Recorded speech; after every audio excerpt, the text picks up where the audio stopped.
À l'abandon depuis bientôt 70 ans, la gare de la Médoquine à Talence symbolise à elle seule le projet de RER métropolitain. Près de 6 millions d'euros seront investis d'ici 2023 pour la réhabiliter et compléter le maillage ferroviaire autour de Bordeaux. À terme, 18 gares desserviront la métropole.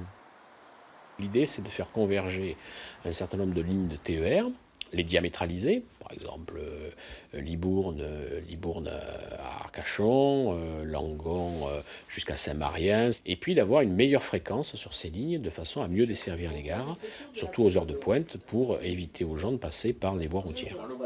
Un projet porté par la région et la métropole. Premier défenseur de ce RER bordelais, l'élu mérignacais Gérard Chausset se réjouit de cette avancée, mais il estime que le dossier pourrait aller plus vite et être plus ambitieux. Ce qu'il n'y a pas aujourd'hui dans la délibération, c'est qu'il faut s'assurer que toutes les gares soient desservies. C'est-à-dire que lorsqu'un train il passe à la gare de Sainte-Eulalie, il faut qu'il s'arrête. C'est à partir de là, si vous voulez, qu'on va créer vraiment une offre de service. Dès 2020, la ligne Libourne-Cestas sera mise en service. La gare de Bordeaux ne sera plus le terminus de tous les trains régionaux, mais un point de passage sans changement pour les usagers.